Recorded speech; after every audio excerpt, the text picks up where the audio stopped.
Muy buenas tardes, una nueva edición de Diálogo Abierto.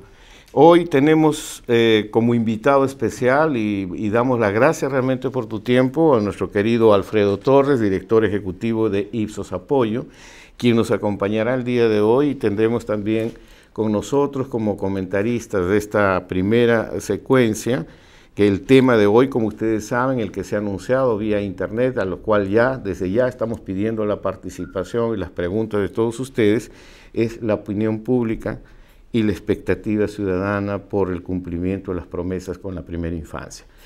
Como ustedes saben, semana a semana estamos tratando este tema, tanto con los candidatos al gobierno, luego fue con el presidente electo, luego fue con el jefe de campaña de gobierno, los asesores de gobierno, y el día de ayer estuvo el señor Javier Higuíñez. Entonces, frente a todos estos compromisos y estos puntos, se están dando muchas opiniones y se está creando esta expectativa. ¿Qué pasa si no se cumplen las promesas? Evidentemente, es un tema que está en la opinión pública, y queremos analizarlo, y nada mejor que con la presencia de nuestro amigo Alfredo Torres. Estará con nosotros en cualquier momento también Guillermo Yacosa, periodista que ha sido invitado para los comentarios, y así también Adalberto Acevedo de IPAE.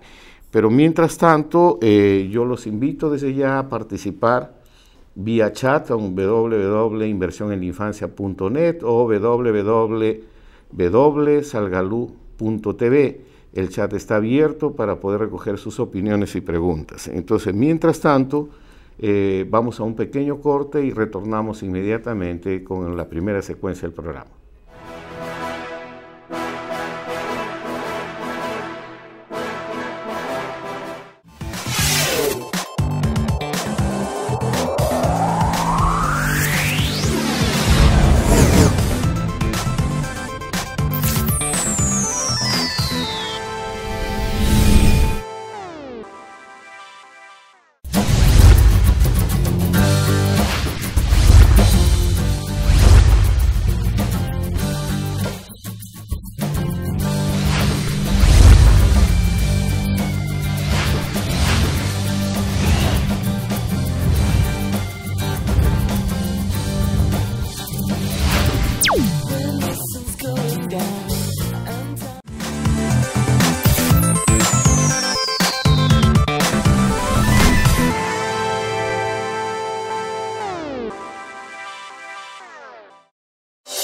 Más renovado y con la objetividad de siempre. Opinión. Todos los miércoles a las 5 de la tarde. Entrevistas y diálogos con los principales actores de nuestra sociedad.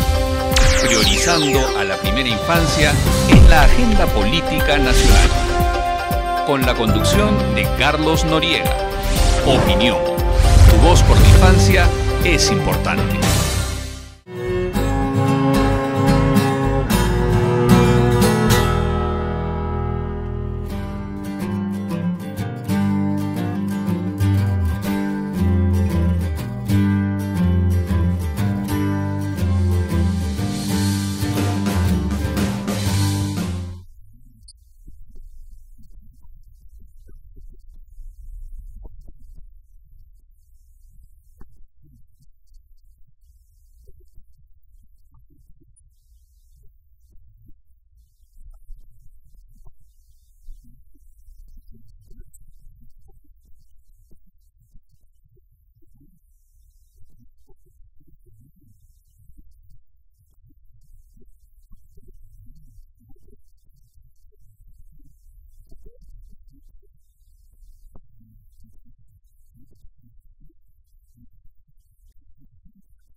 Bien, gracias. Estamos nuevamente de vuelta para poder reiniciar el programa.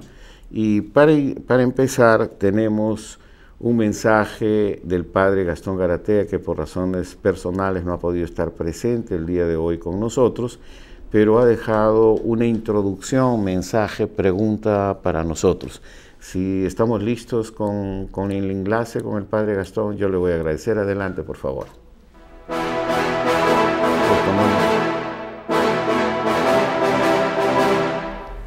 Qué importante es tener perspectivas más o menos abiertas en estos momentos en el Perú.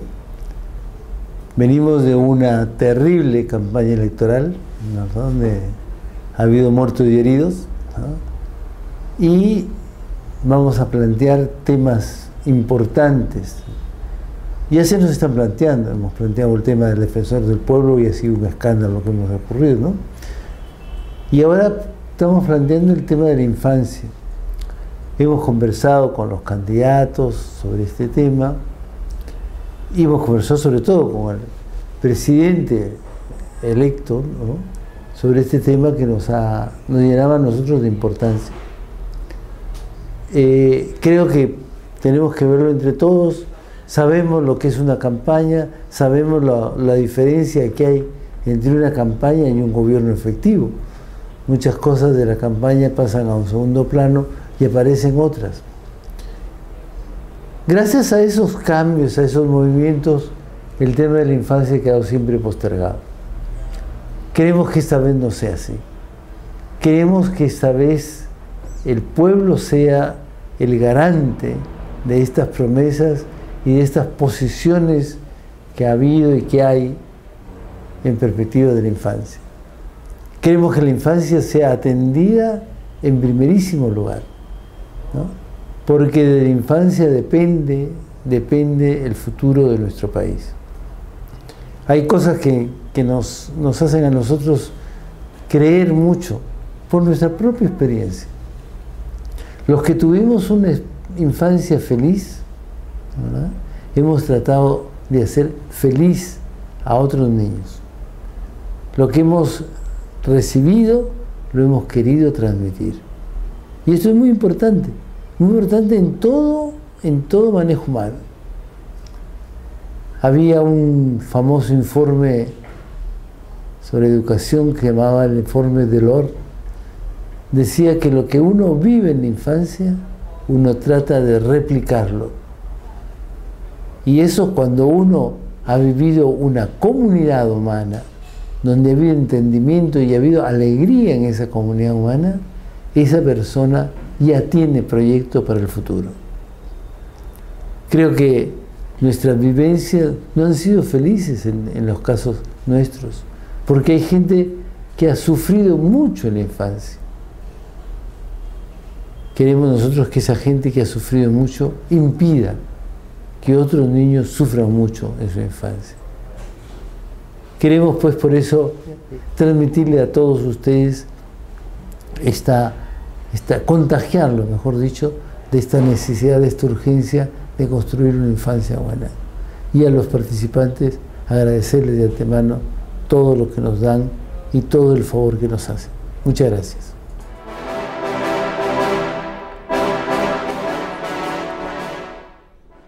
Bien, estas fueron las palabras, el mensaje del padre Gastón. Alfredo, y bienvenido Guillermo, que ya estás con nosotros. Entonces, como verás, sí existe una preocupación, o sea, no estamos cantando el triunfo por el hecho de estar incluida en la agenda política el tema de primera infancia. Lo que nos está preocupando es que la opinión pública y la expectativa ciudadana crece en relación a este tema y que se cumplan realmente las promesas. Tú, que has estado en el manejo de todos estos indicadores de opinión y todo lo demás, ¿cómo ves este problema? Me parece que el tema está entrando con fuerza y yo creo que está entrando para quedarse, ¿no?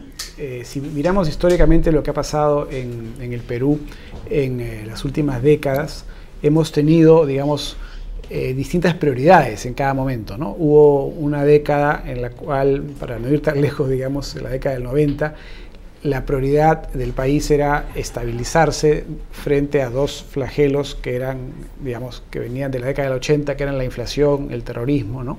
Y de alguna manera eso se logró. Después, la década pasada, la década, digamos, que va del 2000 al 2010 o hasta este mismo año, podríamos decir, si hablamos de los periodos electorales, es la década del crecimiento económico, ¿no? El país se ha dedicado a crecer y a atraer inversión, ¿no es cierto? La inversión genera empleo, genera impuestos que permiten que el Estado crezca y tenga más recursos.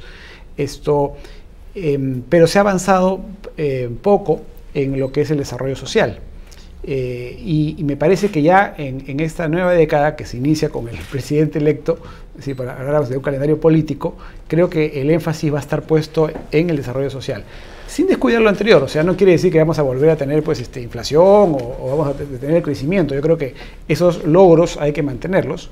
Lo que se trata ahora es de poner el énfasis donde hay que ponerlo, y esta es una demanda fundamental, ¿no es cierto? Una demanda fundamental porque en los niños empieza todo, pues, ¿no? O sea, en la nutrición, la educación, la salud y el afecto que reciban estos niños se está construyendo el futuro del país.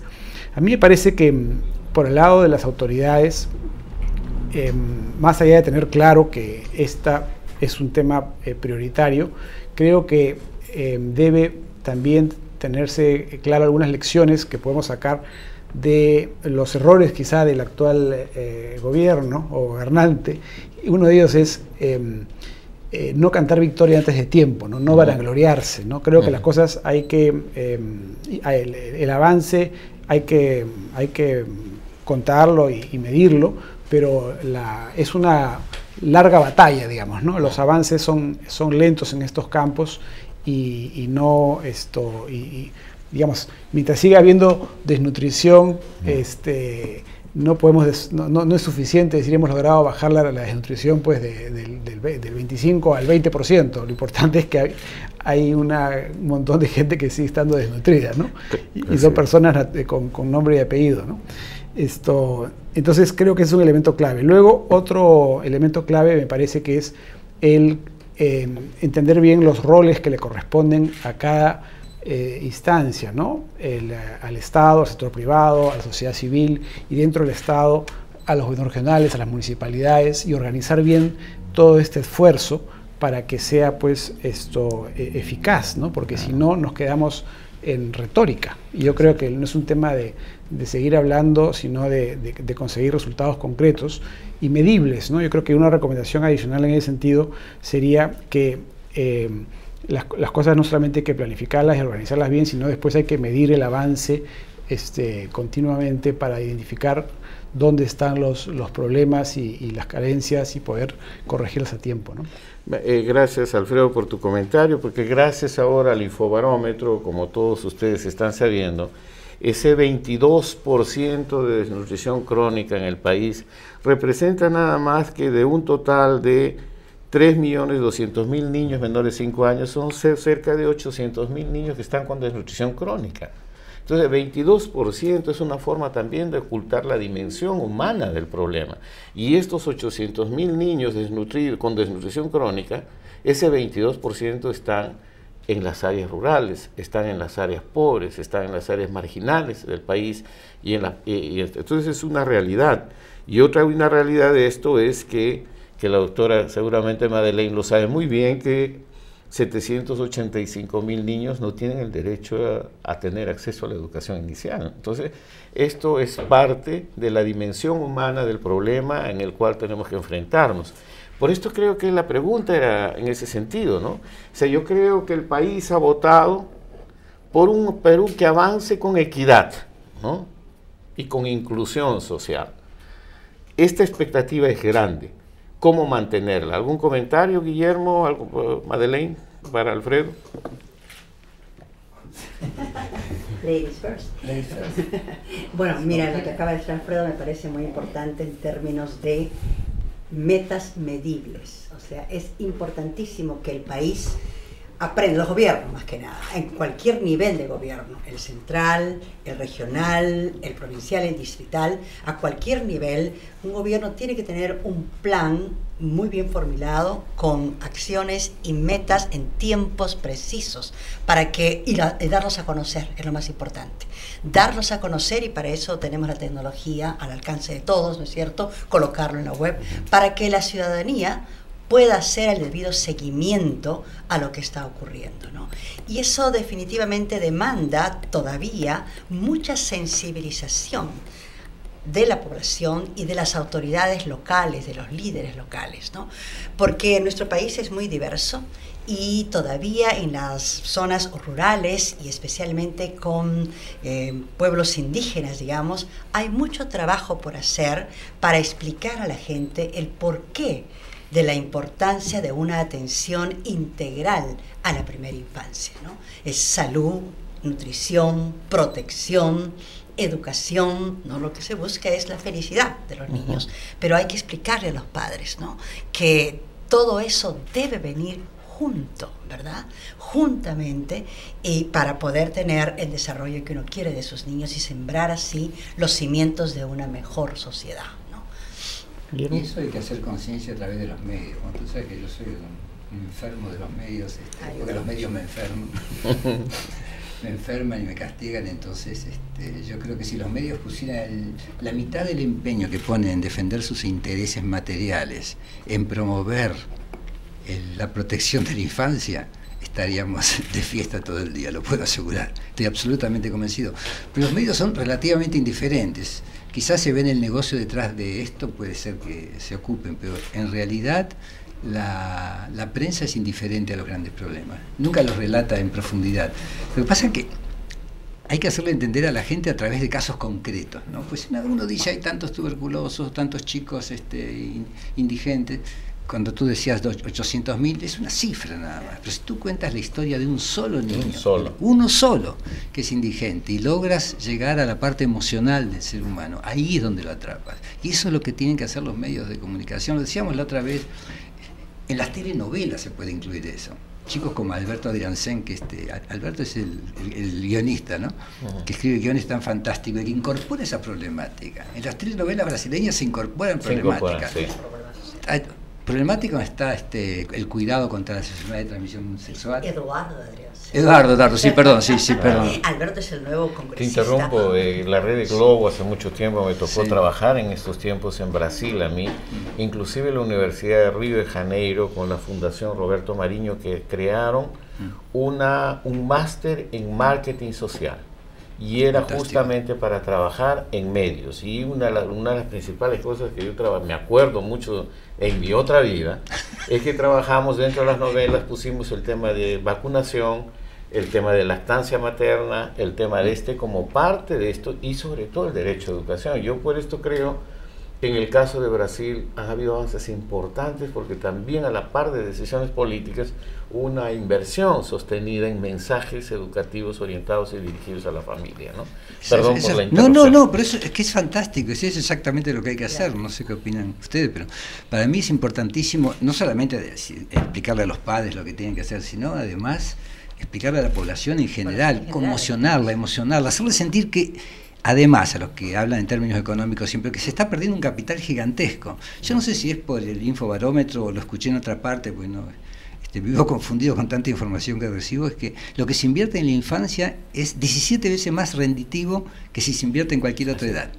Y eso es fantástico, imagínate, pero económicamente hacerles entrar ese dato. En la primera infancia inviertes y vale 17 más, produce 17 más dinero, veces más dinero que si se invirtiera en otra época. Sí, es básicamente los indicadores de la OECD, los países ricos establecen claramente que inversión en la primera infancia tiene un rédito de un promedio de 8 a 1. O sea, tú inviertes 1 y tienes un rédito asegurado de 8. Entonces esto es muy importante. Entonces no es un problema solamente del educador o del sociólogo, es un problema de inversión en la infancia como un factor clave para un crecimiento y desarrollo sostenible de cualquier país. Y algunos países ricos, y está probado que algunos países ricos que no invirtieron en la década pasada en la infancia tienen gaps de pobreza en este momento. muy fuertes. Esto es un hecho importante. Pero para no irme del tema, porque me imagino que el padre Gastón desde su lugar está chequeando, ya te llega una primera pregunta. Y dice el señor Elías Centeno, dice, quiero hacer una pregunta al señor Alfredo Torres. Si bien es cierto, la desconfianza reinó en las elecciones, ¿cree que hubo prioridad sobre los temas sociales en términos de la gente? Y otra pregunta, por favor, yo sé que en los planes de gobierno del actual candidato está la desnutrición. ¿Piensa usted, señor Torres, que la población realmente está consciente de esto? Incluso pienso que cuando se habla de educación, todo el mundo cree que se trata solamente de la educación superior. Gracias. Está combatirla. No, pues dice, en los planes del gobierno está la desnutrición, está combatir la desnutrición. Esperemos que así sea. Sí, así. Ahí me parece que quedan resabios. Muy bien, Elías. La pregunta hecha entonces para Alfredo y para el grupo. Sí. Bueno, cuando preguntábamos a la gente cuál es la principal razón para votar por quien ha resultado ganador de las elecciones, por Ollanta-Humala, la respuesta salía porque es el candidato del cambio. O sea, la gente quería un cambio. Y luego preguntábamos un poco más y decíamos, bueno, ¿y a qué se refiere con cambio? ¿Qué cambios quiere, no? Y los temas que salían ahí no eran grandes asuntos ideológicos, digamos, ¿no? No era cuestión de cambiar, no sé, pues el sistema tributario de las mineras, por ejemplo, lo cual es un tema del cual en este momento también hay consenso. Eran temas de educación, salud, seguridad también. Y claro, no entrábamos necesariamente al detalle ya de edad, ¿no? Porque finalmente la gente quiere educación, salud y seguridad para todos, ¿no? Pero evidentemente, como bien mencionabas, es mucho más importante hacer ese trabajo en la primera infancia, ¿no? Que en las personas ya más adultas, ¿no? Pero esos eran los temas que aparecían. Entonces yo sí creo que detrás del voto hay una demanda por esto, porque mejore, digamos, la gestión pública en estos temas que son los que realmente le importan a la población. Y ahí va otra reflexión para el presidente electo, ¿no? Y esperemos que la reflexión es siguiente, es que no caiga en el mismo defecto que han caído los dos presidentes anteriores, ¿no? El presidente Toledo y el presidente García, y es prestarle demasiada atención al tema económico y olvidar un poco los temas sociales, ¿no? De repente, por eso decía, hemos tenido pues la década del crecimiento económico, perfecto, lograron su objetivo, pero la verdad es que en este momento la economía ya más o menos marcha sola. No hay mucho que hacer. Las empresas lo único que quieren es que la dejen trabajar y el Estado lo que tiene que hacer es cobrar los impuestos. Entonces, lo que tiene que hacer el gobierno, el Estado, es darle más atención, y yo creo que ahí viene el involucramiento personal del presidente de la República, sería muy útil, en luchar en los temas pendientes que están precisamente en estos campos, ¿no? En la nutrición infantil, en la educación, especialmente en la primera infancia, pero en general en la educación de calidad para todos, en la salud, etcétera, ¿no? Guillermo Madeleine. Muy bien. Yo quería agregar algo que me parece muy importante, y es que juntamente a esta fundamentación de los réditos de la inversión en la infancia, es importantísimo que también es por derecho humano. Derecho, o sea, que tenemos que agregar a la parte económica, digamos, que es un fundamento, como bien dicen los países ricos, los ricos, ¿no? Pero la verdad es que es un derecho de todo ser humano acceder a los buenos servicios que le permitan esta protección, salud, nutrición, educación, etcétera, ¿verdad? Porque si tenemos conciencia de los derechos humanos, entonces estamos construyendo ciudadanía. Porque si todo lo hacemos porque se va a ganar más, ¿no? Podríamos estar criando personas muy egoístas, tal vez, ¿verdad? Entonces, lo que necesitamos en cantidades así inmensas en todo país, incluyendo el nuestro, es solidaridad, ¿no? Entonces, sí añadimos al fundamento económico de lo que vale en términos económicos, ¿no? La inversión en la infancia, añadimos esta conciencia de derechos humanos, creo que podemos estar acercándonos más a lo que acabo de decir, ¿no? La construcción de ciudadanía, definitivamente. Guillermo. Sí, y con respecto a lo que decía Alfredo sobre que la gente, cuando habla y pide cosas con respecto a lo directo, a lo que ella ve, al micromundo en el cual ella está viviendo. La gente no tiene idea sobre el impuesto a la renta, sobre los aportes de las mineras, ese tipo de cosas. Aparentemente, no es que no le interese, sino simplemente que no tiene la información como para darse cuenta cómo funciona todo eso. Lo que pasa es que la democracia es un juego en el que todos participamos pero no sabemos las reglas. La mayoría de la población no conoce las reglas, ¿no? Entonces no sabe cómo funciona todo esto y no sabe que hay intereses económicos que son más pesados que otros. Entonces la gente ve lo directo y sobre eso es lo que la gente se expresa. Y sobre eso hay que incidir mucho, hay que tomar eso y dejar de lado esta idea que el único objetivo es la economía al servicio de la economía. La economía es al servicio de los seres humanos. Lo que pasa es que hay que cambiar si no cambiamos ese paradigma. La economía está al servicio de los seres humanos. ¿Para qué queremos una mejor economía? Para que todos vivamos mejor. Y en paz. Además los ricos van a vivir más tranquilos, no van a tener que estar en guetos, ¿no es cierto? Van a poder salir a comprar tranquilo, va a haber menos delincuencia, va a haber menos de todo. Pero para eso hace falta hacer conciencia. Y eso está en manos de los medios, tanto de las universidades como de los medios, pues la gente pasa, no sé si Alfredo sabrá ¿te acuerdas que una vez te entrevistábamos y hacíamos, después tiene unos datos rarísimos, Alfredo, no está sacando no. Es que la gente tiene montones de cosas que contar, que no las cuenta en realidad, pero ¿qué es lo que se me fue lo que quería preguntar? No importa, Alfredo, tú me dijo, la vejez, los años me castigan. Todo nos pasa. Pero, ¿no quería decir algo o no? Bueno, un dato, por ejemplo, que me viene a la mente es la cantidad de horas que pasa la gente viendo televisión. Eso es lo que, exactamente, ejemplo, ¿no? Gracias. ¿Cómo me interpretan? Pitonizo. Sí.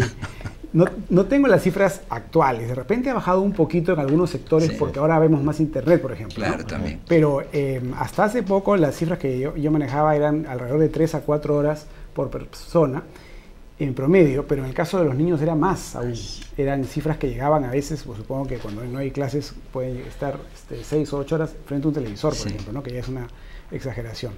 Pero volviendo al tema de los medios, que sí me parece bien importante, creo que a veces a los medios hay que también ayudarlos a pensar, ¿no? Porque la práctica cotidiana es la guerra por el rating, ¿no? Sí. Y sin embargo, yo observo que las cosas que tienen más rating son precisamente dramas humanos. O sea, cuando uno ve un noticiero en la mañana, por ejemplo, esos son una tragedia, un accidente, ¿no? En fin, cosas que han pasado.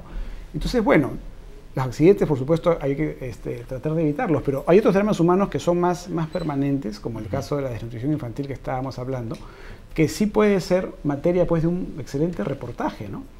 Y no solamente el drama, sino también la solución, ¿no? Y ahí creo que también se les puede, porque creo que a veces lo que le falta a los medios es que hay que crearles en la noticia, ¿no? O sea, hay que darles y a veces, por ejemplo, las encuestas sirven para eso, ¿no? La gente, si bien el caso humano es más fuerte que el número, también hay gente que le gustan los números, ¿no?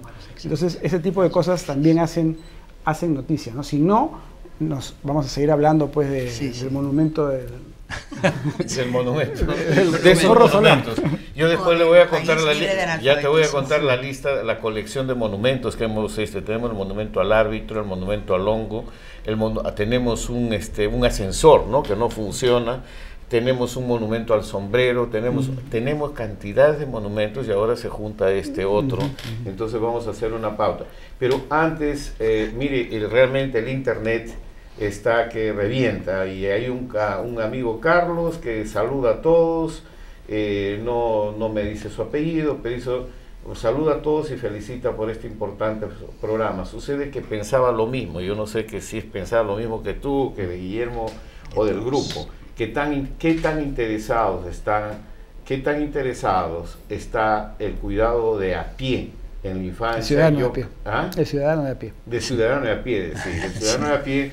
En la infancia yo creo que tanto hablamos de desigualdad y que damos la espalda al Perú, pero ahora estamos distraídos nuevamente con otras noticias. Poco que hay este temor de que de pronto la opinión pública se crea una expectativa por la inclusión social y de pronto comiencen a fabricarse noticias y comiencen a distraer la atención. Yo creo que lo que Carlos está tratando es un poco de reflejar este temor que ya creo que Gastón Garatea lo menciona también, y creo que todos los días tenemos preguntas del chat, jóvenes que nos hacen lo mismo. Esto va a pasar nuevamente, van a inventar cualquier cosa, ya ganaron, ya no van a continuar. También Carlos dice, quiero preguntarle al maestro Yacosa, siempre lo sigo y sin duda lo felicito por tener estar con estos invitados de lujo. Le preguntaba cómo ve el panorama de la famosa concertación. ¿Cree usted que vamos a crear un mercado sólido sin trabajar en derechos de la infancia? Entonces les dejo estos comentarios. Alfredo. Yo, yo creo en la concertación, siempre he creído en la concertación. Yo he sido militante político y siempre me invitaban a discutir con los otros partidos, era el único, porque era el menos peleador, era el que sabía escuchar. Entonces, siempre que había reuniones con otros grupos políticos, era yo el encargado de llevar la palabra, ¿no? Pero de llevar la palabra, que no, padre Garatea no me agarre, pues eso llevar la palabra suena medio muy cristiano, el encargado de discutir. Pero creo en la concertación es la lógica, el cerebro está estructurado para la concertación. La neurobiología hoy enseña que el cerebro está estructurado para la empatía es concertación, es para simpatizar con el otro, para ponerse en los pies del otro, todos estamos. La doctora mencionó la palabra compasión, esa es una palabra que hay que poner de moda, compasión. El cerebro está diseñado para la compasión, también estamos preparados para todo eso. Lo que pasa, y esto digo porque publicé un artículo hace un par de días y la gente dice, no, lo que pasa es que usted le atribuye al sistema neoliberal los defectos del ser humano. No, el sistema neoliberal tiene sí los defectos del ser humano, pero se pueden corregir. Se puede corregir con una educación adecuada, digamos, si hacemos hincapié sobre el ser y no sobre el tener, por supuesto que lo vamos a corregir y vamos a ser mejores. Pero si todo es tener, si uno vale lo que vale la cantidad de dinero que tiene, ahí no vamos a ningún lado, como dice Fromm. Si eres lo que tienes y dejas de tenerlo, ¿quién eres? ¿Alfredo? Sí, yo lo que quería comentar es que, siguiendo con esta idea de poner en agenda y en visibilidad los temas, digamos, de la infancia, ¿no? Creo que ocurren cosas y quizá las instituciones como esta podemos ayudar a que se conozcan. O sea, podemos ser correa de transmisión para que los medios les presten atención, ¿no? y hacer noticia de hechos, avances que se logran, y porque pueden ser pues ejemplos a repetirse, ¿no? Buenas prácticas, como dice, por ejemplo, Beatriz Voss en su premio de Ciudadanos al Día. La semana pasada, por ejemplo, yo estuve en el Urubamba participando de un hecho que me parece que sí es replicable y que es positivo para la infancia, ¿no? Que fue la entrega de unas bicicletas. La historia empezó en el CADE que se hizo en Urubamba el año pasado, en una conversación de dos señoras, una de las cuales era mi esposa, y con una amiga que le decía, caramba, a mí me preocupa el tiempo que toman estos niños en ir a los colegios, ¿no?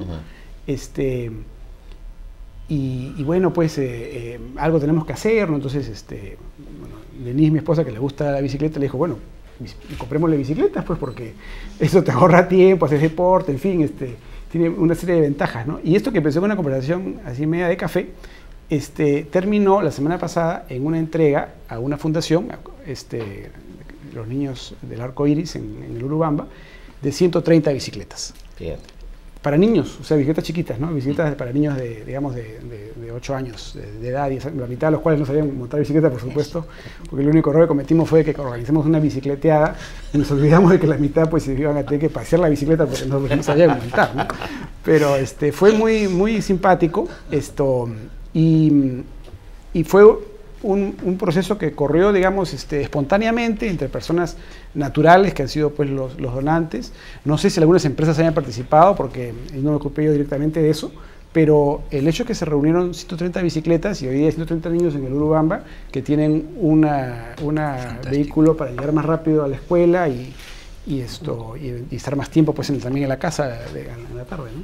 Es fantástico. Es fantástico. Y antes de ir al corte, ya que estás hablando de colaborar, mira, ve un señor Ricardo González dice, señor Torres, ¿ustedes estarían dispuestos a hacer un estudio de opinión sobre la primera infancia del Perú? ¿Va a trabajar con la primera infancia? ¿Cuál sería el costo de ese proyecto? Y hay preguntas más. Esta es un poco la espontaneidad de nuestros amigos vía el chat. Volvemos después de un corte, por favor.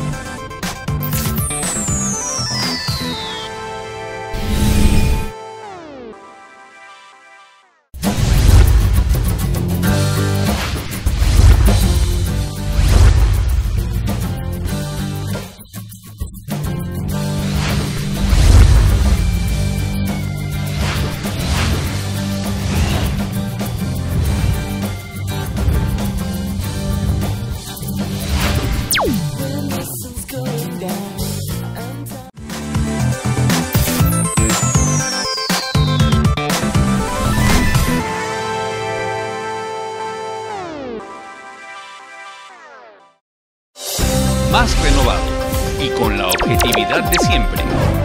Opinión, todos los miércoles a las 5 de la tarde. Entrevistas y diálogos con los principales actores de nuestra sociedad, priorizando a la primera infancia en la agenda política nacional. Con la conducción de Carlos Noriega. Opinión, tu voz por la infancia es importante.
Bien, gracias. Miren, muchas gracias a todos los que se están conectando. Alfredo, esto también simultáneamente tenemos conexión con Skype y también con Facebook. Entonces están felicitando y te felicitan desde haber acertado en las elecciones hasta un conjunto de cosas, y preguntan también si es que va a volver a venir el señor Alfredo Torres. Le digo, vamos a invitarlo nuevamente porque parece que no va a alcanzar el tiempo. Tenemos una secuencia de programas, ya hay como 10 alcaldes que también han dado su opinión, pero antes yo voy a dar una lectura rápido para que nuestros amigos no se sientan que no se les hace caso.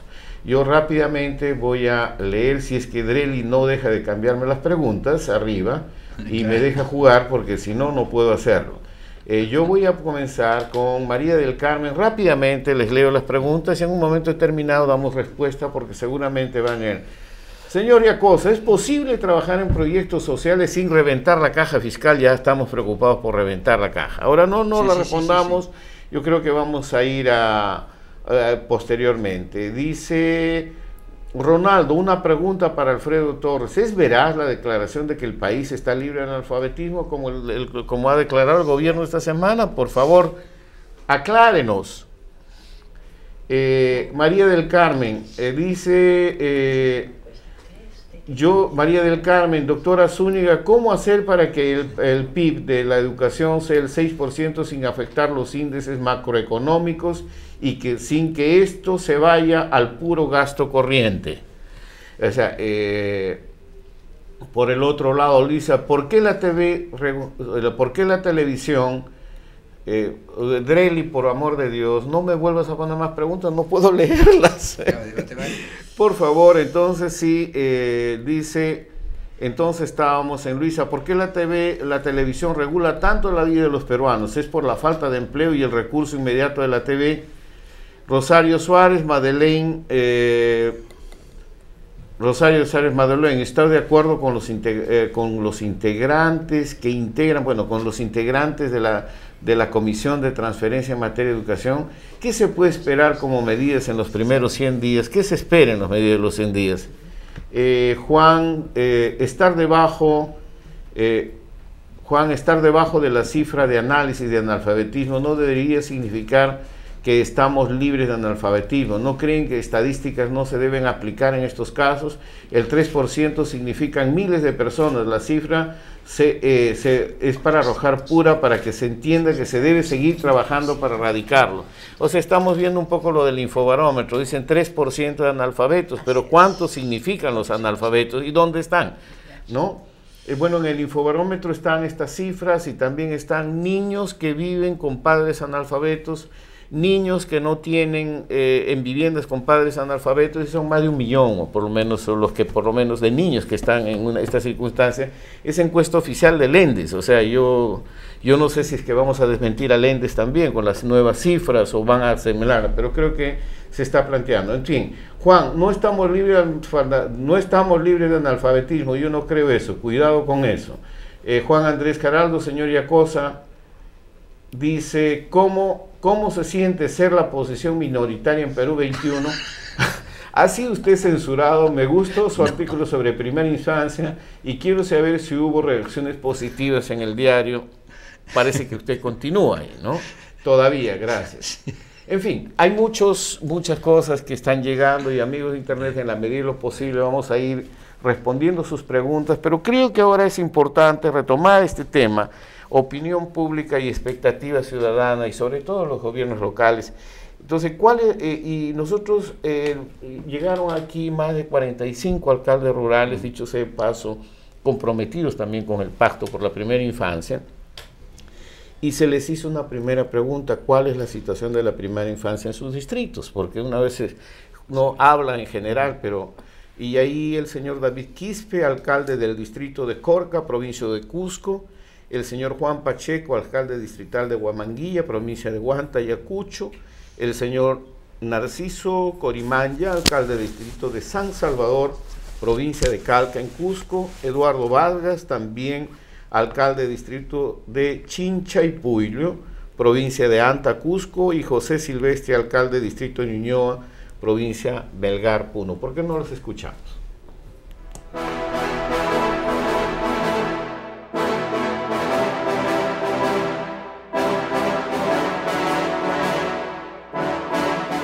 La región del Cusco tiene uno de los índices más altos de desnutrición crónica infantil. En ese entender, nuestro gobierno local se ha planteado disminuir lo más que pueda el tema de la desnutrición crónica infantil, pero tenemos nosotros una gran traba, como debe ser en todos los demás municipios rurales, que también el presupuesto.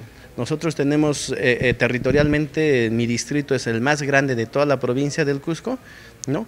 Pero al mismo tiempo presupuestalmente es el que menos tiene. Entonces, con los recursos que yo tengo de 2 millones al año, pues no puedo atender todas estas situaciones, aparte de que hay que cubrir servicios, hay que hacer la infraestructura vial y muchas otras cosas. En Huamanguilla los niveles de nutrición estaban del orden del 34%, casi 35%.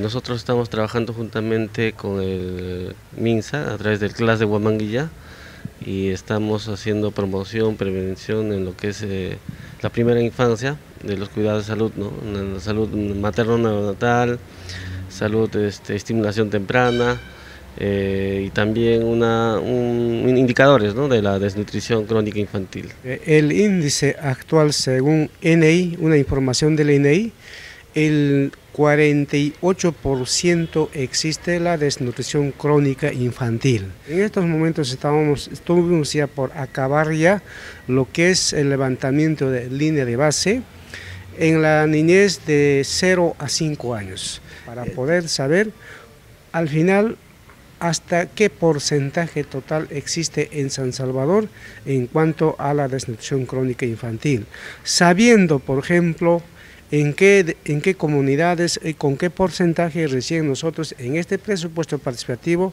para el año 2012 nosotros preparar proyectos, destinar con fines de disminuir esta desnutrición crónica infantil. Yo soy del distrito de Chinchaypuyo en la provincia de Anta, uno de los distritos declarados en extrema pobreza, el cual implica también que este tema de la primera infancia, pues hay niños que están totalmente desnutridos, que no alcanzan los objetivos nacionales? Bueno, nosotros naturalmente tenemos el programa de vaso de leche, es digamos el programa que nos permite ver cuán preocupante es nuestra realidad, que hay una desnutrición crónica de más del 50% de la población infantil. Y eso nos preocupa bastante, porque no hay inversión en ese rubro, ¿no? Nosotros estamos reelaborando la estadística más real con apoyo del Ministerio de Salud. Los primeros resultados nos están arrojando más o menos que la desnutrición va a superar más del 50%.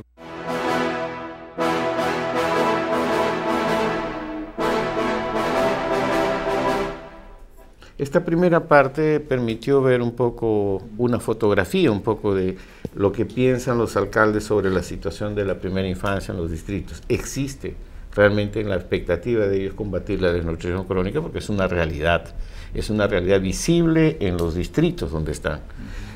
Pero ahora escuchemos con ellos qué expectativas tienen los alcaldes en relación a este nuevo gobierno, los mismos alcaldes.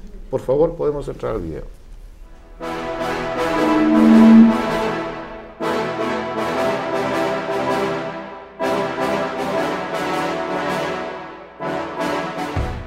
En este momento de que nosotros tenemos un cambio de gobierno, es hora de que nosotros repensemos cómo vamos a hacer la distribución económica para justamente ver estos asuntos de la primera infancia. En ese caso consideramos que debemos tomar como una meta de prioridad a nivel nacional el tema de la primera infancia, ya que no podemos tener una generación futura que viene pues en el cual ellos no puedan tener una calidad de vida eficiente. Creo que la población del Perú en general ha apostado por un modelo de cambio, y cuando la gente común y corriente, sobre todo en las provincias, piensa en el cambio, piensan en la pobreza que está concentrada en gran parte de las provincias. Bueno, consideramos que el Estado debe promover bastante lo que son los programas sociales, pero que tengan resultados, ¿no? Me parece interesante lo de trabajo del CUNAMAS, pero tiene que ser con una focalización de vida que tenga resultados y que sea pues para las personas que más necesiten. Respecto del dicho al hecho, creo que mucho trecho, ¿no? Pero habrá que ver las expectativas, cómo se proyecta el gobierno a estas zonas de extrema pobreza, y ver pues más que todo resultados y las relaciones de cómo podemos articular los gobiernos local, regional y nacional para ver estos programas y que no sean aislados ni sistemas muy particulares, sino que sean una acción conjunta de los gobiernos para atender esta situación. El sur tiene una expectativa enorme del nuevo presidente, ¿no? Al margen quienes han votado o quienes no han votado, pero finalmente es el presidente de la República. Ojalá que tenga énfasis, o más que énfasis, considere dentro de la política nacional la lucha contra la pobreza, la lucha contra la desnutrición infantil, que es un tema que preocupa porque estamos apostando por un futuro de pobreza y no futuro, digamos, de progreso. Ojalá que el gobierno se ratifique en esa línea de política nacional, es la lucha contra la pobreza, esto de la desnutrición, electrificación rural, saneamiento, titulación y algunas otras líneas básicas que no debe abandonar el próximo gobierno. Como todo gobierno nuevo crea expectativas, y nosotros estamos a full expectativas. Como por ejemplo, CUNAMAS es un programa que no conozco al detalle cuál sea el espíritu de este programa, pero pensamos que va a ayudar, me imagino, a mejorar la calidad de vida de los niños, que es fundamental, básico para el desarrollo de cualquier comunidad en este caso.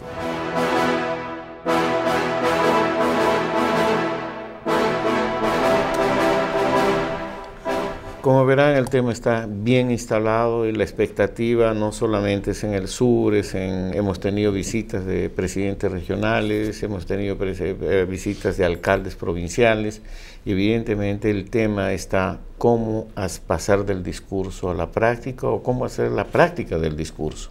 La realidad está ahí, y realmente la realidad tiene que ver con la descentralización y la credibilidad y las expectativas creadas. Alfredo. Bueno, de las preguntas que leíste hace un rato, me parece que la más relevante en mi caso tiene que ver con el tema del analfabetismo. Ese es un concepto que me parece que vale la pena precisar. Cuando hablamos de analfabetos estamos hablando de personas de 15 años a más, ¿no? Un niño no es un analfabeto, es una persona que está en proceso de educación todavía, ¿no?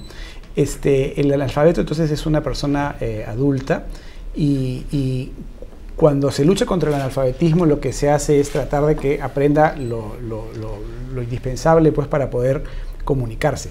Sin embargo, yo diría que hay varios conceptos ahí involucrados, ¿no? Una cosa es saber leer, otra cosa es saber escribir y otra cosa es entender lo que se lee. Son claro, distintos niveles digamos, de conocimiento.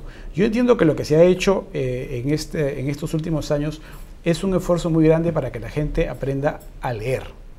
Y lo que se ha medido en este indicador es que se ha hecho que la gente lea una cartilla de 20 palabras, ¿no? Delante del encuestador, y entonces si la persona leía las 20 palabras se consideraba que era una persona que no era analfabeta, ¿no? Entonces ese es el avance que se ha logrado.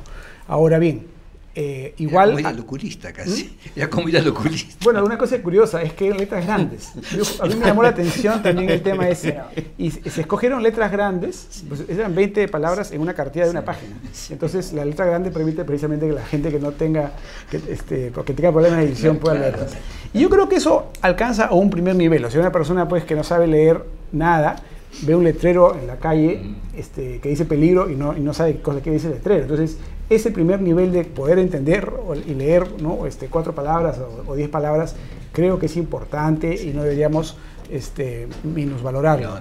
De todas maneras, hay, por supuesto, 3% de peruanos que todavía siguen siendo analfabetos, y en las zonas rurales ciertamente la cifra es mucho mayor y hay una tarea pendiente. Pero a mí me parece que la tarea más importante de lo pendiente está en el campo de la infancia, en lo que tiene que ver con la comprensión de lectura, porque es ahí donde tenemos indicadores muy bajos a nivel internacional, y ciertamente una persona, digamos, que queremos que tenga pues un desarrollo pleno, no puede quedarse en simplemente leer letreros publicitarios, ¿no? Esperemos que pueda leer más y comprender un poco más instrucciones un poco más complejas, ¿no es cierto? Un manual, en fin, o poder comunicarse el día de mañana por internet. El avance al cual va la internet hace que los niños de hoy, cuando sean grandes, van a tener acceso a internet como tenemos hoy día acceso a un teléfono celular, ¿no? Va a ser totalmente generalizado. Entonces, el saber leer, escribir y comprender lo que uno lee se vuelve un arma básica de supervivencia y de desarrollo, ¿no? Me están pidiendo que siga el chat. Una de tus fans, Patricia de la Cruz, dice: quiero preguntarle al señor Torres, ¿será que la investigación fue encargada por el Ministerio de Educación a la empresa Ipsos? No. Sí, es correcto. ¿Sí? Por eso es que conozco el caso. Pensé que lo sabía. Nosotros hemos hecho el trabajo de medición de este analfabetismo con encuestas que se han hecho en todos los departamentos del Perú, muestras de 1000 casos, me parece, por cada departamento en promedio.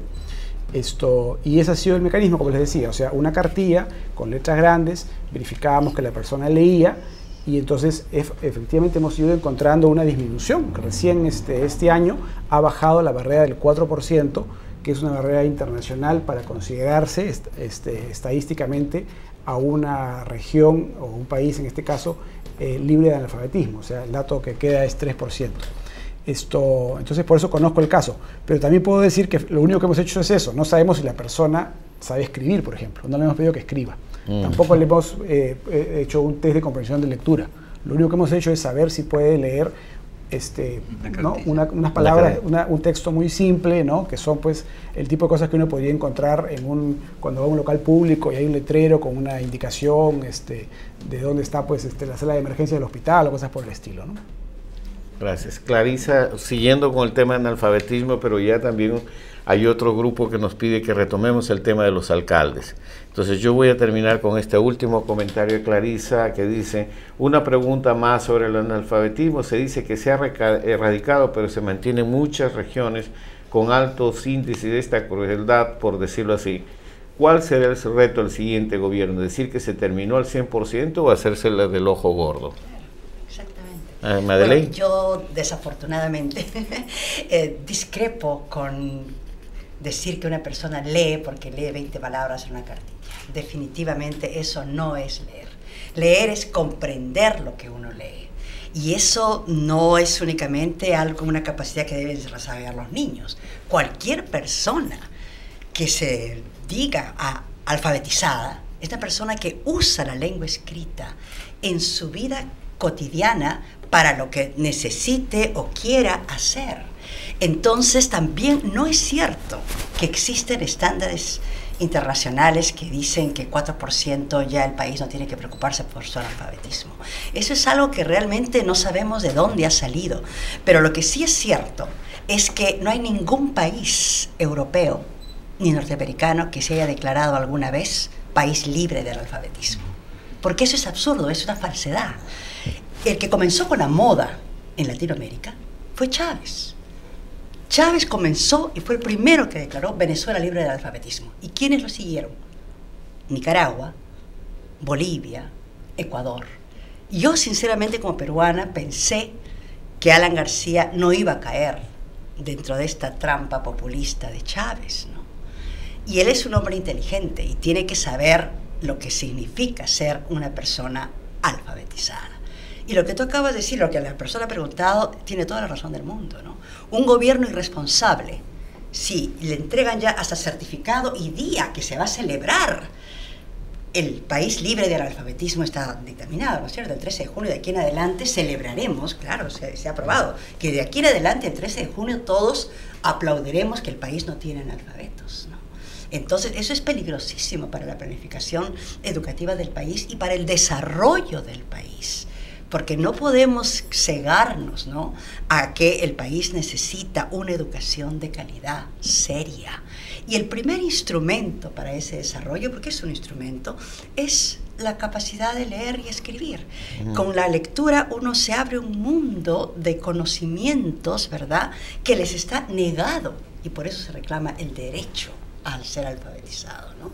Entonces, yo creo que, bueno, es interesante que hayan contratado a una encuestadora, que no es, ¿no?, con todos los méritos que tienen las encuestas, no es la manera de medir el primer escalón de la educación del ser humano, ¿no? Porque sí es lo que hemos dicho nosotros en declaraciones que se nos han pedido últimamente, es que hay que distinguir en cuál es la concepción de alfabetización que se está manejando. Porque un país realmente debe planificarse en base a concepciones que tiene, ¿no?, como acabamos de decir, de la solidaridad, etc. Entonces aquí se usa una concepción simplista, como lo ha descrito Alfredo, ¿no es cierto?, que es muy utilizada por los gobiernos populistas, ¿no? Definitivamente, y se invierten millones. ¿Y quiénes alfabetizan? Personas escasamente alfabetizados. Uno encuentra personas que apenas si pueden ellos mismos, ¿no es cierto?, leer o escribir, y se convierten en alfabetizadores con una propina. Y eso sí les dan la propina, ¿no? Y así se suman los millones y millones para declararse libres de analfabetismo. Entonces yo tengo la esperanza de que el nuevo gobierno adopte más bien la concepción mucho más justa, no por moderna, sino justa, que es el derecho al aprendizaje a lo largo de la vida. Es eso lo que tiene todo ser humano, su derecho a aprender, y eso significa mucho más que saber leer 20 palabras en una cartilla, ¿no es cierto? Gracias Madeleine. Yo creo que Clarisa, Patricia y todas las personas que están preguntando, yo creo que tienen ahí, con la opinión de nuestros panelistas y principalmente con la de Madeleine, prácticamente ha puesto el punto sobre las IES, ¿no? O sea, yo creo que este es un poco un desafío que queda pendiente, pero es un desafío también que se traslada a una realidad que quisiéramos retomarla, porque nuestros amigos de Internet nos piden que retomemos el universo rural, la responsabilidad de los alcaldes, porque de todas maneras con el proceso de descentralización, la descentralización de los servicios de salud y educación comenzó mal, pero ya empezó. Y mucho de esto se está transfiriendo a responsabilidad de los municipios, y acabamos de escuchar a 10 alcaldes planteando su expectativa en relación al nuevo gobierno y cuál es la situación de la primera infancia.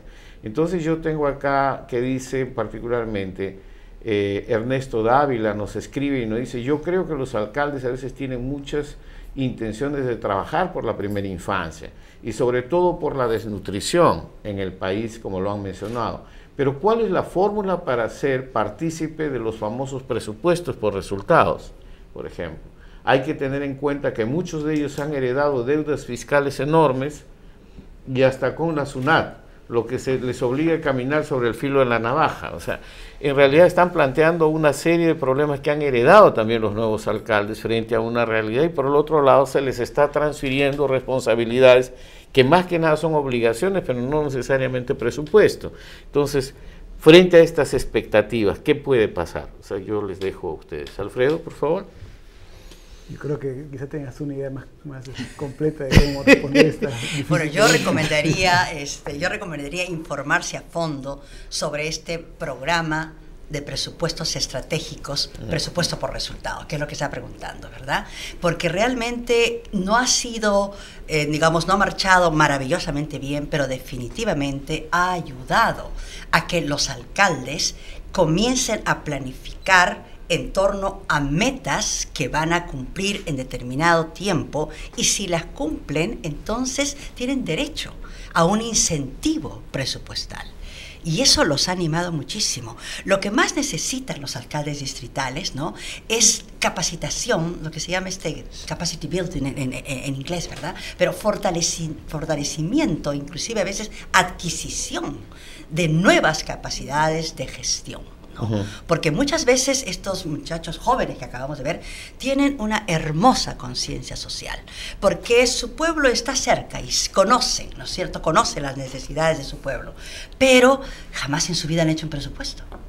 De repente ni siquiera en su casa han hecho un presupuesto. Bueno, entonces eso es importantísimo, ¿no? Eso lo hemos visto en las principales preocupaciones de las visitas de los alcaldes. O sea, ellos tienen toda la buena intención, son muchos jóvenes con muchas expectativas, pero la realidad es que muchas veces el presupuesto que ellos tienen les alcanza para administrar lo poco que tienen ya en el municipio.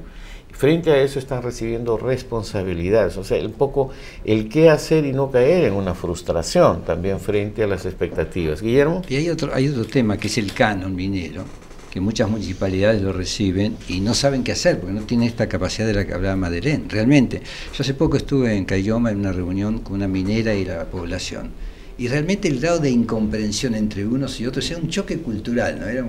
Había que tener una perspectiva antropológica ahí para verlo, porque era un choque cultural total. Muy buena voluntad de la minera, realmente muy buena voluntad de la minera, muy buena voluntad de la gente de la comunidad, pero dos idiomas totalmente diferentes. Y no es que unos hablaran quechua y los otros hablaran castellano, sino que eran dos idiomas totalmente diferentes. Después nos quedamos conversando un rato larguísimo, y para mí fue apasionante realmente. Pero por eso hace falta capacitación, formación de la gente.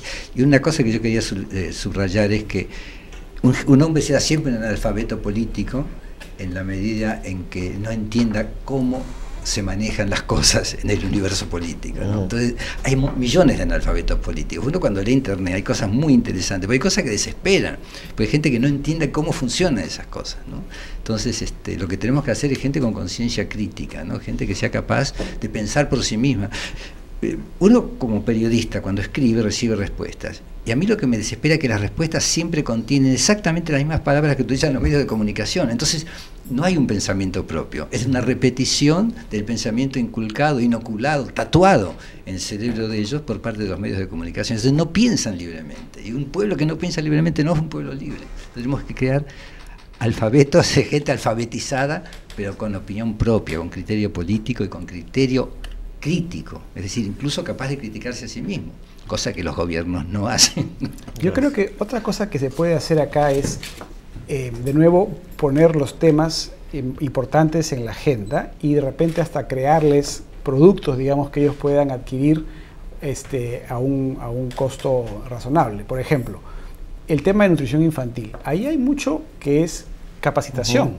La capacitación no es necesariamente cara, ¿no es cierto? Entonces, si uno tiene modelos que puede llevar a estos distritos que acabamos de escuchar a los alcaldes contarnos las altas tasas que ellos enfrentan, llevarles información de los productos, evidentemente, pues de la región, ¿no? Que pueden aliviar mejor el tema de la desnutrición infantil, etcétera. Esas son cosas que ellos pueden capacitarse y replicar internamente en sus comunidades y no tienen prácticamente un costo, ¿no? Y sobre todo ponerles esos temas en la agenda, porque si no lo que van a hacer es que la poca o mucha plata que tengan, la van a dedicar a lo que le han dedicado siempre, que es a volver a remodelar la plaza de armas del pueblo, ¿no? Claro. Entonces, no avanzamos así nada, ¿no? Claro. No, esto creo que es bien claro. Yo creo que los temas son lo que es interesante en toda esta trayectoria que nos ha tocado como Inversión en la Infancia, y ustedes pueden visitar la página web de Inversión en la Infancia. Hemos registrado cantidades de buenos ejemplos y de experiencias que nos demuestran que sí sabemos cómo hacer. Sí sabemos que existen experiencias, hay un conocimiento y una experiencia acumulada para ponerla al servicio de. Lo que pasa es que es necesario políticas públicas y decisión política y los recursos para realmente hacer de los sueños, dejar que sean una utopía y que puedan ser una realidad. Entonces yo creo que en ese camino estamos. Antes de ir, vamos a ir a un pequeño corte para volver a la tercera secuencia final del programa. Por favor.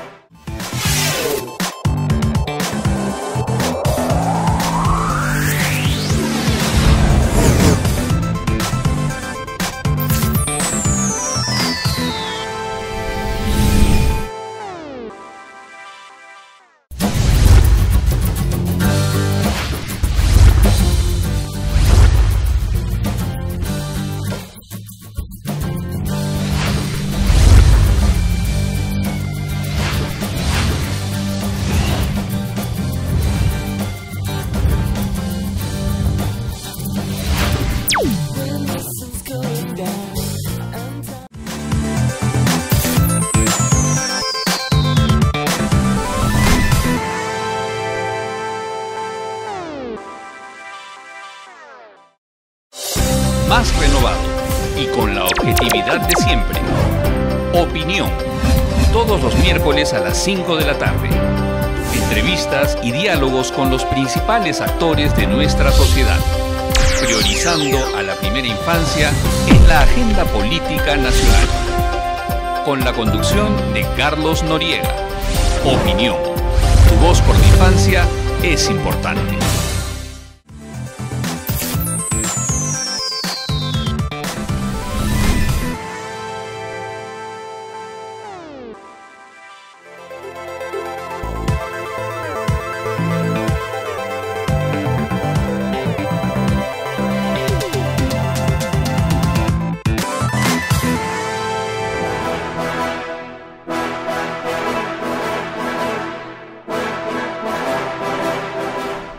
Muchas gracias a Chema Salcedo por unirse a este grupo del Minuto por la Infancia. Su mensaje, como siempre, claro, directo, sobre poner en la agenda social y política este tema que a todos nos preocupa. A propósito de esto, yo quería comentarles que tenemos esta tercera parte y también fuimos a la calle para saber cómo estaba en el pensamiento de la gente este tema de la primera infancia.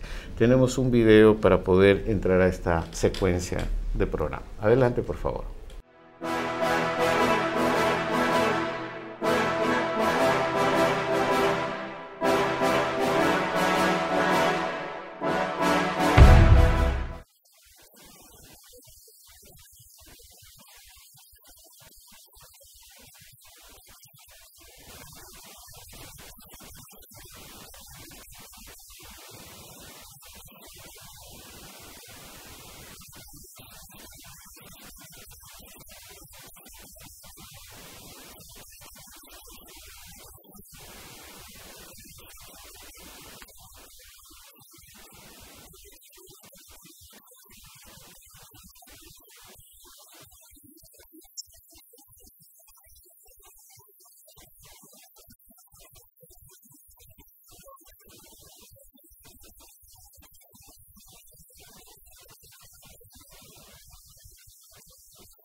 está apareciendo el tema en la gente.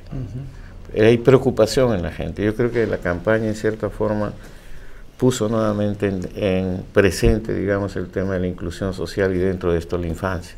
Alfredo, comentarios. Estaba haciendo una tabulación como hace Augusto, ¿cómo se llama su encuesta? Augusto Opinión y Mercado, ¿no? En la radio. Sí. Y sale, los temas más importantes según las personas entrevistadas han sido salud y educación. También aparece protección, pero me parece que solamente una persona mencionó nutrición, por ejemplo, ¿no? Sí. Cuando probablemente si la nutrición es buena desde el comienzo, vamos a tener después menos problemas de salud y mayor capacidad de comprensión, de lectura, de razonamiento lógico, etcétera, ¿no? Entonces, creo que eso es un tema que quizá falta empujar un poco más. Y otro que no salió tampoco, salvo en un caso de manera indirecta, es un tema que es más subjetivo, pero que es fundamental, que es el tema afectivo, ¿no? El tema afectivo, que en principio no es una función del Estado, pero sin embargo hay condiciones que favorecen, ¿no? y condiciones que perjudican que estas relaciones afectivas prosperen, ¿no? Y creo que es un tema que también debe estar en la agenda. Gracias. Guillermo.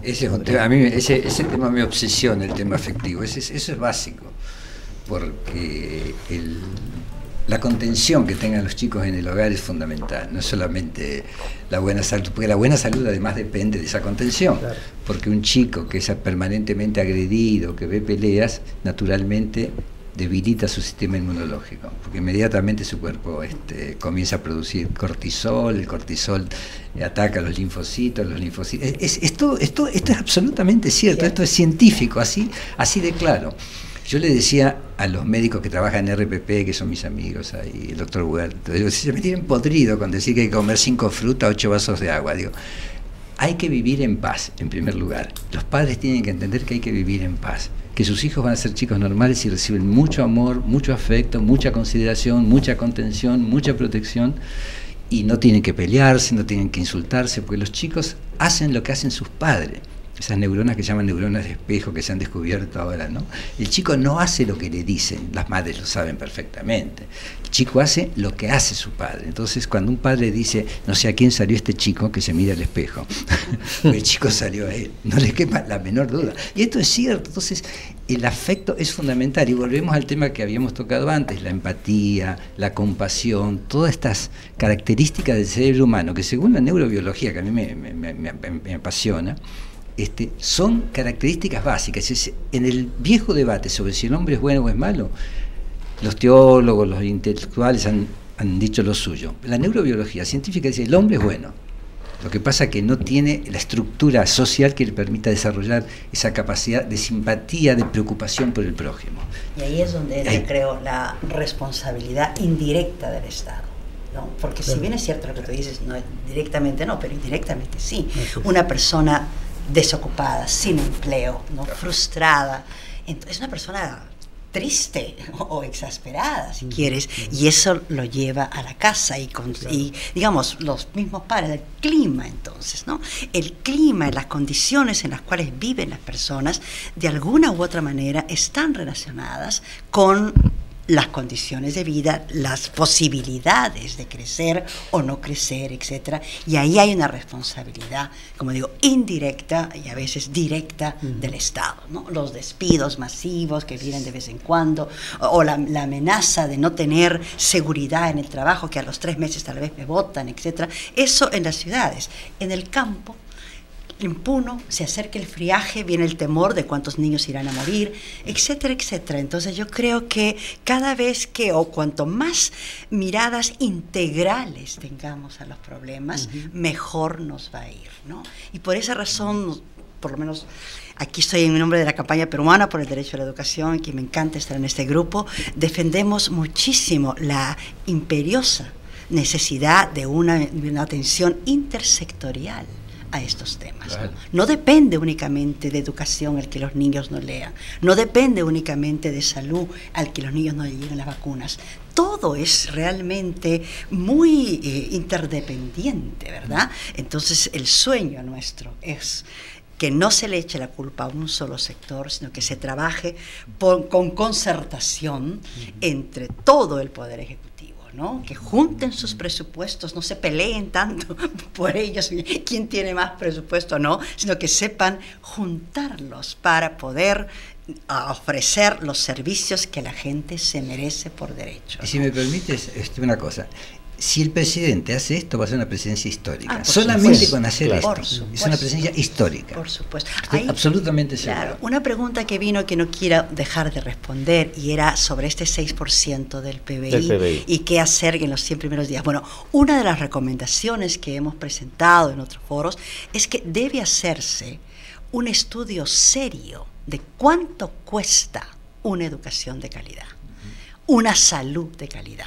Porque lo cierto es que esa cifra del 6%, también igual que se supone el 4% de analfabetismo, es una cifra que nadie sabe bien de dónde viene. Además, un 6% en Brasil es una cosa y un 6% en Perú es otra. Y entonces no podemos seguir repitiendo que el 6%. Lo hemos hecho en un momento, no sé, por un poco de contagio, si se quiere, se parecía una cifra adecuada ya que teníamos 2%, 3%, ¿no? Pero en realidad lo que debe hacerse es este estudio y ojalá que el nuevo gobierno lo inicie. Brasil demoró 6 años en hacer un estudio serio de cuánto costaba una educación de calidad por alumno, diferenciando además los niveles y también en el caso nuestro la ubicación geográfica y los contextos tan distintos.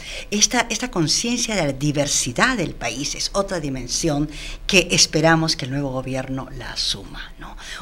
Hace un momento decíamos, debemos dar cuenta de los avances, muy cierto, porque eso nos va estimulando, pero también dar cuenta de las brechas que existen entre población indígena y no indígena, por ejemplo, entre población urbano marginal y urbana 100%. O sea, cuanto más conciencia tengamos del diferente en el país, mejores soluciones vamos a encontrar, ¿no? No una talla única para todos, ¿no?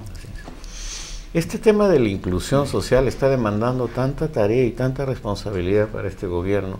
Es como si no hubiera habido una preocupación real durante los últimos años. O sea, yo creo que hay una corresponsabilidad social de todas las instituciones y de todos los sectores para poder ser partícipe y en nuestro caso también de atender a una, ¿cómo les puedo decir?, una alianza crítica con respecto a esto para garantizar que estos compromisos se cumplan. ¿Cómo ves tú este rol de esta iniciativa ciudadana, esta vigilancia ciudadana en relación a estos compromisos, Alfredo?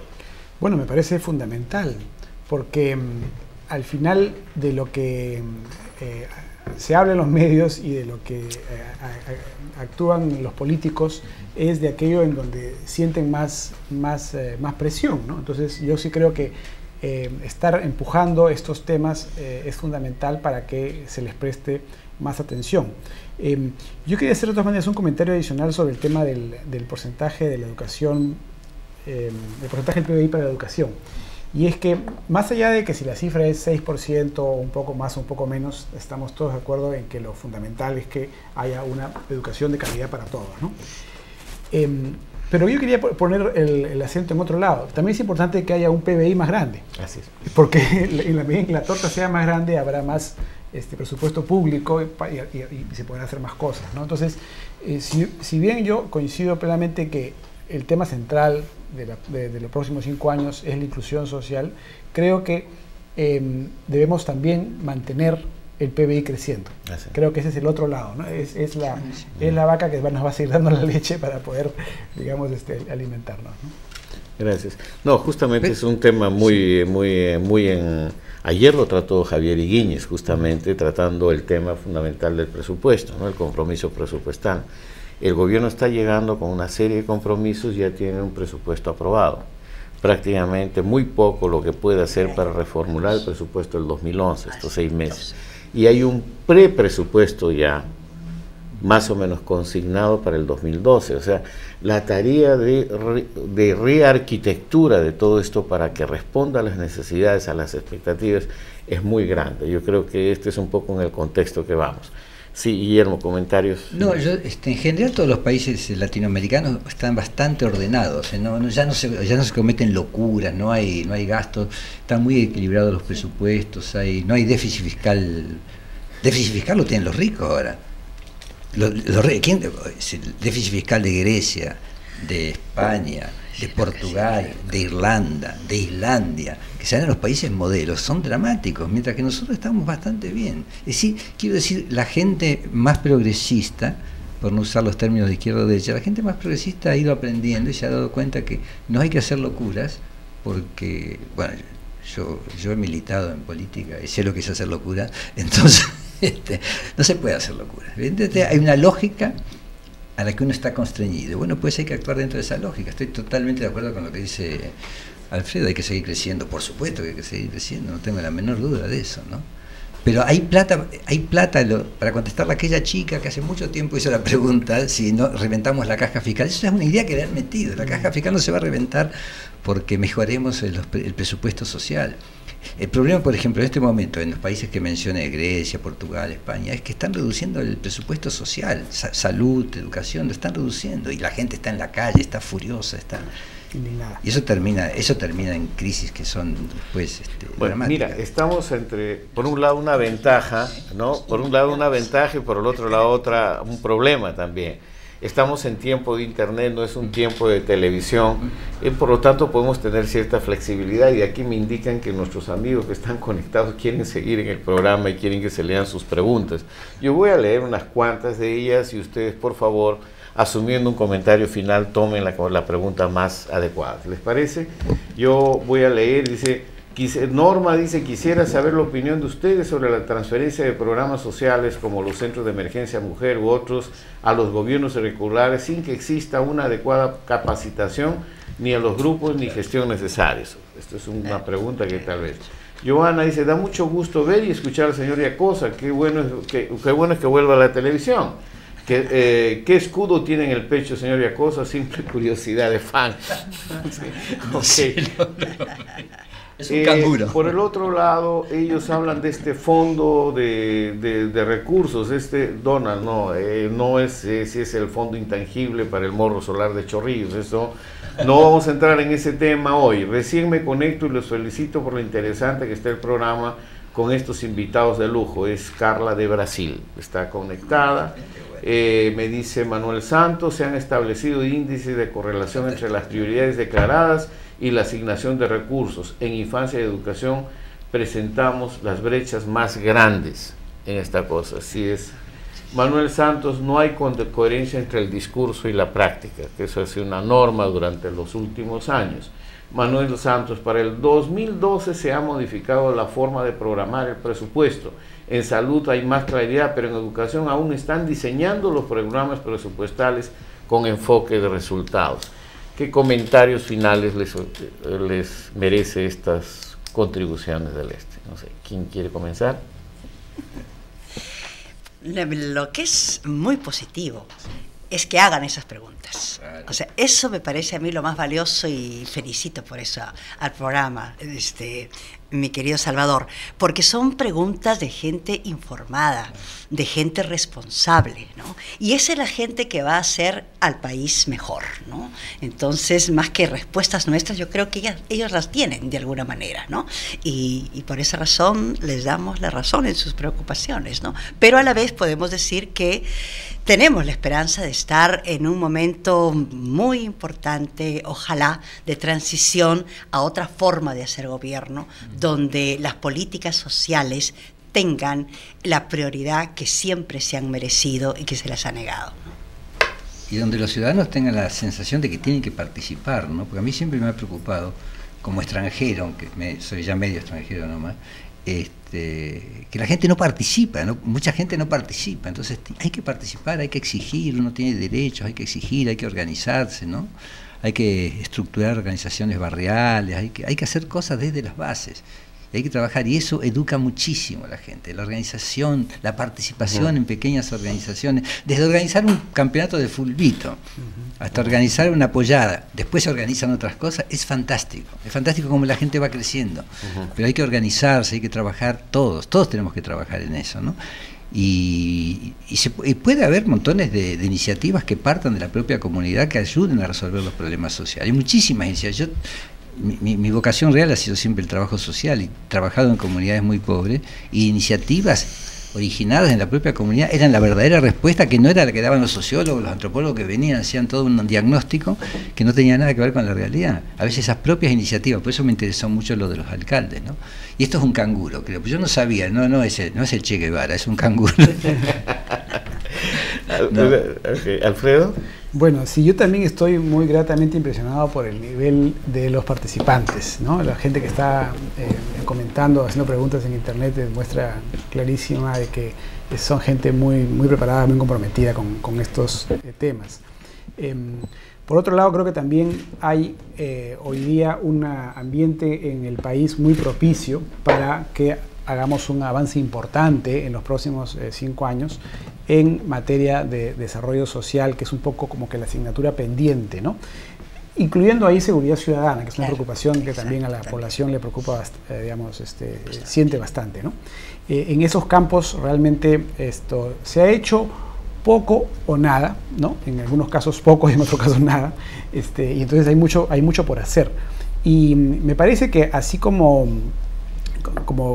Guillermo decía, que hoy día la gente progresista ya entiende perfectamente de que el país tiene que seguir creciendo para poder, ¿no? Para no hacer locuras en materia fiscal o en materia de política económica. Igual me parece que en el otro lado del espectro político, ¿no?